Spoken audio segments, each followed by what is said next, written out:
საქართველოში ლაზური ნავის ერთადერთ მშენებელ ოსტატს 72 წლის მირიან ნუმანიშვილს იუნესკოს მიერ აღიარებული ცოცხალი საუნჯის სტატუსი მიენიჭა. დაჯილდოების ცერემონია მწერალთა სახლში გაიმართა. შესაბამისი სიგელი მირიან ნუმანიშვილს საქართველოს კულტურული მემკვიდრეობის დაცვის ეროვნული სააგენტოს გენერალურმა დირექტორმა თეა ონიანმა გადასცა.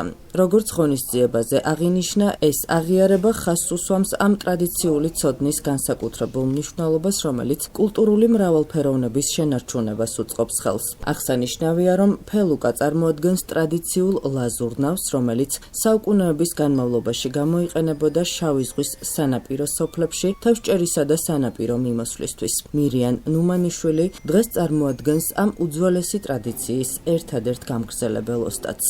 დღეს საქართველოს კულტურული მემკვიდრეობის დაცვის ეროვნულმა სააგენტომ არამატერიალური კულტურული მემკვიდრეობის ძეგლის ლაზური ნავის დამზადების ტექნოლოგიის ერთადერთ მცოდნეს საქართველოში მირიან ნუმანიშვილს მიანიჭა ცოცხალი საუნჯის საპატიო სტატუსი.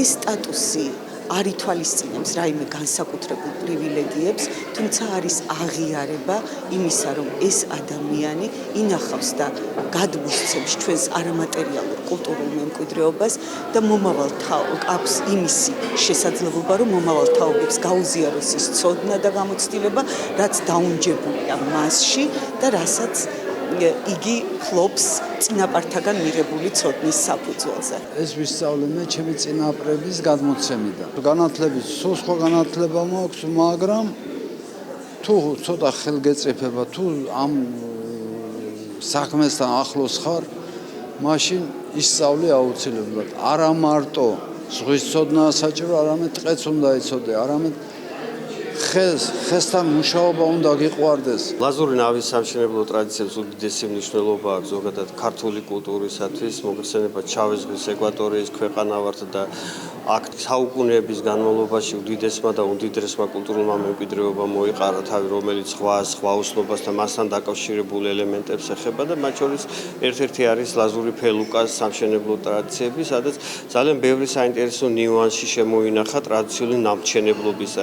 ეს საკითხები თქვა მეცნიერულ დონეზე კარგი ხანია იყო დამუშავებული ჩვენთან, მაგრამ ეთნოგრაფიული მასალების ზედაღმობით შემდგომ აჭარის კულტურული მემკვიდრეობის დაცვის სააგენტოში დამუშავდა ეს სააღრიცხვო ბარათი და მიესალმებით და ძალიან გვიხარია, რომ ეროვნულმა სააგენტომ ესეთ კარგი გადაწყვეტილება მიიღო. ეს არ არის მხოლოდ წამახალისებელი, ეს არის დიდი სტიმული და კარგი შეფასება